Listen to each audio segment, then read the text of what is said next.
আসসালামু আলাইকুম, কেমন আছেন সবাই? আজকের ভিডিওটা আমার বারান্দা থেকে শুরু করেছি। এই হচ্ছে কারেন্ট আমার বারান্দার ফুল গাছের ভিউ। অনেক বৃষ্টি হচ্ছে সকাল থেকেই। বাইরে কাজ ছিল বাট বেরোতে পারবো না বৃষ্টির জন্য। এই হচ্ছে আমার ফুল।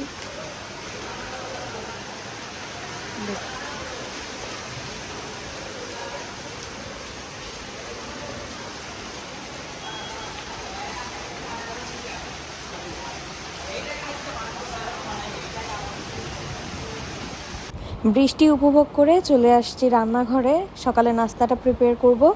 তো প্রথমেই হচ্ছে গিয়ে আমি ফ্রাইড রাইস করে নিচ্ছি। রাতে ভাত ছিল, তো আমার ভাত খেতে ইচ্ছা করছিল না বা নাস্তায় রুটিও খেতে ইচ্ছা করছিল না। কেন জানি মনে হয় খুব গরমের কারণে হয়তো বা যে কোনো কিছু স্বাদ লাগে না মুখে, বা রুচির পরিবর্তন হয়েছে আর কি।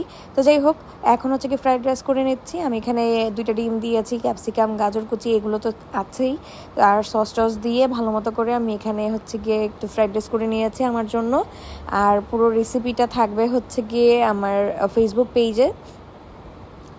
আর এই হচ্ছে কি তার ফাইনাল লুক। দেখতে তো পাচ্ছেন কত সুন্দর লাগছে, আর খেতেও বেশ মজা হয়েছে। আমি আবার অনেক কিছু ব্যবহার করি, কারণ আমার কাছে না সাদা মাটা জিনিস ভালো লাগে না, একটু মশলা টশলা অনেক কিছু ব্যবহার করলেই আমার কাছে মনে হয় ভালোই লাগে, খারাপ হয় না। আর আজকে যেহেতু সারা দিন বৃষ্টি হচ্ছে, তো ভাবলাম যে কিছু স্ন্যাক্সও ভেজে নেই। এটা হচ্ছে গিয়ে বিকালবেলা আমাদের নাস্তায় ছিল হচ্ছে গিয়ে স্ন্যাক্স। আমি নাগেট আর সসেস ভেজে নিয়েছি, আব্বুকে কিছু দিয়েছি, আর আমি মারিয়াম মিলে শেয়ার করে খেয়েছি। আর সাথে তো কফি থাকতেই হবে, কফি না থাকলে তো হয় না। বৃষ্টির মধ্যে কার কি খেতে ভালো লাগে আমাকে কমেন্ট করে কিন্তু জানাতে পারেন। ফ্রাইড রাইস সকালে খেয়েছি, তো দুপুরবেলা আর কিছু খেতে ইচ্ছা করে নাই, খাই নাই। তো সন্ধ্যাবেলা আবার এইগুলো খাচ্ছি আর কি, এই চলে আমাদের বাসায়। তো এই যে মারিয়াম হচ্ছে গিয়ে অরিগ্যানো দিয়ে ভরায় খাচ্ছে আর কি, সসের মতো। আমি একটু অরিগ্যানো উপর থেকে ছিটিয়ে নিয়েছি সসেজের উপরে, যাতে করে একটু ফ্লেভারটা ভালো আসে। কেন জানি কিছুই মুখের মধ্যে ভালো লাগছে না, জানি না কী হয়েছে। যাই হোক, তো last but not the least, coffee না খেলে তো আর হয় না। তো এখন একটু কফি খেয়ে নিচ্ছি। আর এইটা হচ্ছে গিয়ে তার পরের দিন সকালবেলা নাস্তায় কী খাবো চিন্তা করছিলাম। তো ভাবলাম কি যে চিকেন এইভাবে প্রিপেয়ার করা নাই, তো ভাবলাম যে যা আছে নাগেট সসেস এগুলো ভেজে নেই, আর একটু ফ্রেঞ্চ ফ্রাই করে নেই, তাহলে হচ্ছে কি আমি মিট বক্স আর কি বানাতে পারবো, তো খেতে পারবো আর কি। বলতেছি তো আমার সপ্তাহখানেক ধরে না কেন জানি কিছুই মুখের মধ্যে স্বাদ লাগে না। তো মেয়োনিজ বানিয়েছি, তারপরে হচ্ছে গিয়ে ফ্রেঞ্চ ফ্রাই করেছি, সব কিছু করে এই যে সস টস দিয়ে যে মেয়োনিজ করে বক্স করে রেখেছি, যখন তখন কিছু বানাইতে মন চাইলে বানায় খাওয়া যাবে আর কি। এখানে মারিয়ামের জন্য দিয়েছি, আর কিছু হচ্ছে গিয়ে আমি আমার মধ্যে দিব আর কি, টমেটো কেচাপ আর হচ্ছে গিয়ে মেয়োনিজ দিয়ে পুরোটা মিক্সড করে নিব। আর মেয়োনিজটা বেশ মজা হয়েছে আমার। তো যাই হোক, মেয়োনিজ আমার বরাবরের মতোই পছন্দ। আমি জানি না এখন আপনি আমার ভিডিওটি দেখছেন কিনা। যদি ভিডিওটি দেখে থাকেন আর ভিডিওটি যদি একটু হলেও ভালো লেগে থাকে, তাহলে প্লিজ ভিডিওটিতে একটু লাইক দিতে ভুলবেন না।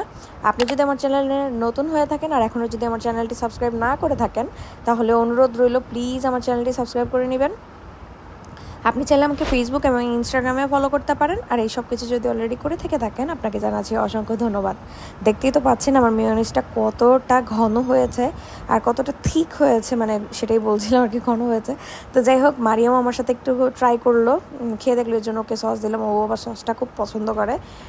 দোকান থেকে কিনে না খেয়ে এভাবে টুকটাক জিনিসপত্র, ঘরে থাকা জিনিসপত্র দিয়ে কিন্তু বানায় নেওয়া যায়। আসলে সবসময় দোকানেরটা খাওয়াটা আমি প্রেফার করি না, বা আমার ফ্যামিলিও পছন্দ করে না, কারণ বাইরে দেখা গিয়েছে অনেক তেল থাকে, পুরনো তেল থাকে। আমি তো এগুলো সব একদম ফ্রেশ তেল দিয়ে ভেজে নিয়ে আসছি, একদম হাইজেনিক মেনটেন করে।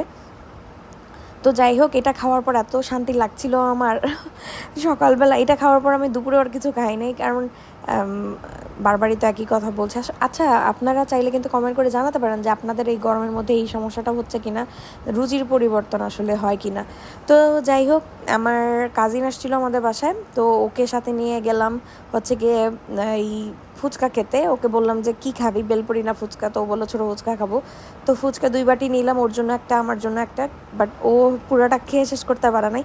তো মামার সাথে গল্প করছিলাম যে মামা, আপনারা এই যে ফুচকা বানান, এই ডোটা আর কি, যে ডাবলিটা থাকে আর কি, পুরটা, এটা আলাদাভাবে বিক্রি করেন কিনা? তো ওনারা না করে দিল, ওনারা কোনো কিছুই আলাদা করে বিক্রি করে না। যাই হোক, আমার কাছে তো মিষ্টি টক দিয়ে খেতে বেশ ভালোই লাগে। আমি অবশ্য ঝাল টকটা খেতে পারি না, যেহেতু আমার ঝাল খাওয়া নিষেধ। এত মজা লেগেছে আপনাদেরকে বলে বুঝাতে পারবো না। তো এই যে আমরা দুই বোন দুইটা নিয়েছি, শেয়ার করে খাচ্ছিলাম। অসম্ভব মজা ছিল ফুচকাটা, বাট আমার খালাতো বোনের কাছে তেমন একটা ভালো লাগে নাই। তো এটা খাওয়ার পর আবার ঝালমুড়ি দেখে ঝালমুড়িও খেতে ইচ্ছা করছিল। তো ও বললো যে এখানে খাবা না কি নিয়ে নেবা? আমি বললাম যে হ্যাঁ, অনেক গরম, দাঁড়াতে পারছিলাম না, তো বললাম নিয়ে নেই, এটাই ভালো হয়। তো তারপরে এটা পার্সেল নিয়ে নিয়েছি 50 টাকার ঝালমুড়ি বাসার জন্য। পরে অবশ্য মা মা আর হচ্ছে আমার আন্টির জন্য নিয়েছিলাম মেইনলি। তো আন্টি খেয়েছে, মা খেয়েছে, ভালোই বললো যে খারাপ না। তো যাই হোক, মুড়িগুলো বেশ মজা ছিল। তারপরে এটা হচ্ছে গিয়ে শুক্রবার, মারিয়ামের বাবা আর আমি হাঁটতে বের হয়েছি। ভাবছিলাম কোথায় যাওয়া যায়। ফার্স্টে আমরা টোকিও স্কোয়ারে গিয়েছিলাম। মারিয়ামের বাবা ফোন কভার কিনবে, তো ওনার ফোনের নিউ ফোন নিয়েছে, আপনারা তো দেখেছেন এই ভিডিওতে। তো ওই ফোনের কভারটা এখনও তার কেনা হয় নাই। তো আমি বললাম আমাদের টোকিও স্কোয়ারে এমন কোনো ফোনের কভার নেই যে পাওয়া যায় না, আপনি যেমনটা চাবেন ঠিক তেমনটাই পাবেন। যেমন কথা তেমন কাজ, সে তার মনের মতো ফোন কভার রিজনেবল প্রাইসের মধ্যে পেয়ে গিয়েছে। তো নেওয়ার পরে উনি বলছিল যে কি খাবা, তোমার কি খেতে ইচ্ছা করতেছে বলো। তো আমার কেন জানি না অনেকদিন ধরে পিৎজা খেতে ইচ্ছা করছিল। তো উনি বললো যে আমার বাজেট 500 টাকা, তোমার 500 টাকার মধ্যে পিৎজা হলে মানে খাওয়াতে পারবো, নাহলে কিন্তু খাওয়াতে পারবো না।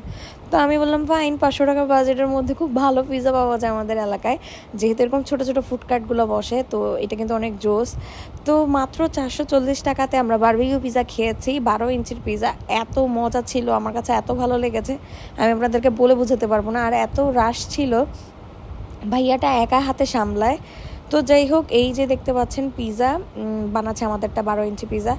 আর ওনাদের মানে একেবারে নিট অ্যান্ড ক্লিন, আবার হচ্ছে গিয়ে চোখের সামনে বানাচ্ছে, গরম গরম সার্ভ করছে, বেশ ভালোই লেগেছে। আমাদের অবশ্য দেরি হয়ে গিয়েছিল, আমরা আসরে নামাজ পড়ে বের হয়েছি, তো মাগরিবের আজান আমাদের রাস্তায় দিয়ে দিয়েছে, তো পুরোটা শেষ করতে পারিনি। তো ভাইয়াকে বললাম ভাইয়া পার্সেল করে দেন, ভাইয়া পার্সেল করে দেয়, আমরা বাসায় গিয়ে নামাজ পড়ে তারপরে খাবো আর কি, এরকম প্ল্যানিং ছিল। তো পরে আর মানে মারিয়ামকেও নিয়ে আমরা শেয়ার করে খেয়েছি সবাই মিলে। তো যাই হোক, এই হচ্ছে গিয়ে তাদের বানানো, দেখতে তো পাচ্ছেন চিকেনের পরিমাণ কি দিয়েছে, কতটা দিয়েছে আসলে। পুরো চিকেন আর চিজ দিয়ে ভরপুর লোডেড পিৎজা তারা বানায়। তো আমার কাছে তো বেশ ভালো লাগছে, আপনারা ট্রাই করতে পারেন। এটা হচ্ছে কি, যদি মোহাম্মদপুরে কেউ হয়ে থাকেন চাইলেই ট্রাই করতে পারবেন। সেটা হচ্ছে কি সলিমুল্লাহ রোড, যে সেলিম কাবাব আছে তার অপোজিটে একটা গলি গিয়েছে, ওই রাজিয়া সুলতানা রোডের দিকে একটা গলি গিয়েছে। তো জাস্ট সলিমুল্লাহ রোড থেকে রাজিয়া সুলতানা রোডের ওই গলিটাতে ঢুকতেই এই ফুডকার্টটা বসে। ব্রেড অ্যান্ড বান সামথিং এরকম নাম ছিল এই ফুডকার্টটার। আমি তো আপনাদেরকে ফার্স্টের দিকে দেখিয়ে দিলাম। তো দেখতেই তো পাচ্ছেন কী পরিমাণে চিজ দেয় আর কী পরিমাণে হচ্ছে গিয়ে টপিংসগুলো দেয়। এখানে ক্যাপসিকাম ছিল, মাশরুম ছিল, চিজ, চিকেন, বারবিকিউ সস, মানে প্রত্যেকটা জিনিসই একদম মানে ফার্স্ট ক্লাস ছিল। আর অরিগেনোটা একদম ফ্রেশ ছিল, ফ্রেশ দিয়ে দিয়েছে। তো আমার কাছে না প্রচণ্ড ভালো লাগছে। ইনশাল্লাহ নেক্সট টাইমও খাবো এখান থেকেই। আমাদের টোকিও স্কোয়ারের সামনের যে ফুডকার্টগুলো সব তো উঠাই দিছে, এর জন্য তো এখন আর তেমন একটা ট্রাই করা যায় না। কিন্তু এই যে এই আশেপাশে যে অলিগলিগুলোর মধ্যে বসে, সেগুলোর জন্য তো এখনও আমরা স্ট্রিট ফুড ট্রাই করতে পারি আর কি, যখনই মন চায় তখনই। এই হচ্ছে পিৎজার ফাইনাল লুক, দেখতে তো পাচ্ছেন কত মজাদার, দেখেই বোঝা যাচ্ছে। তো যাই হোক, এটা হচ্ছে শনিবার দিন, বৃক্ষ মেলা শুরু হয়েছে সামথিং এরকম কিছু একটা আমরা শুনতে পেয়েছি। আব্বু বলছিল আর কি যে 1 তারিখ থেকেই মেলা শুরু, উনি আব্বু দেখে আসছে আর কি যে প্যান্ডেল ট্যান্ডেল করেছে। তো পরে মা বলছিল যে শিওর হওয়ার জন্য, তো আমি গুগল করে আমরা রেডি, তখন আব্বু বলতেছে আব্বু শিওর না যে বসে গিয়েছে কিনা। তো তারপর গুগল করে দেখি যে না, আসলে বৃক্ষমেলা পুরোপুরি বসে নাই, বসতেছে আর কি, 5 তারিখ থেকে শুরু হবে ইনশাল্লাহ। তো কি আর করে, রেডি হয়ে গিয়েছে, এখন তো কোথাও যেতেই হবে। মানিয়ামও রেডি হয়ে গিয়েছে, যেহেতু আমাদের সবারই একসাথে যাওয়ার প্ল্যানিং ছিল। তো তারপর মা বললো যে আমাদের ঢাকা উদ্যান ওর সামথিং, এটা এই জায়গাটার আমার মনে নেই, আমাদের সোসাইটির ওদিকে এরিয়া আর কি। তো এখানে মা বললো কি যে হয়, মেলা হয় শনিবার দিন, প্রত্যেক শনিবার আর কি হাটের মতো মেলা বসে। তো মা বললো চলো ওখানে যাই, মারিয়ামকে নিয়ে যাই, মারিয়ামের ভালো লাগবে। তো যেমন কথা তেমন কাজ, চলে আসছি মেলায়। আসার পর মারিয়াম আর হাত ধরে দাঁড়ায় না, তো সে ছুটাছুটি করছিল, বেশিক্ষণ আর থাকতে পারি নাই। তো জাস্ট মা চাদর কিনেছে, 2টা বিছানার চাদর। আর হচ্ছে গিয়ে আমি মারিমের জন্য কিছু খেলনা টেলনা দেখেছিলাম কেনার মতো, কেনা যায় কিনা, কিন্তু পাইনি তেমন একটা ভালো। তো ঘুরে টুরে আবার বাসায় চলে গিয়েছিলাম। তো এই ছিল আমার আজকের ভিডিওটা কেমন লাগলো অবশ্যই কমেন্ট করে জানাতে ভুলবেন না। সবাই সুস্থ থাকবেন, ভালো থাকবেন, আমাদের জন্য বেশি বেশি দোয়া করবেন। আল্লাহ হাফেজ, আসসালামু আলাইকুম।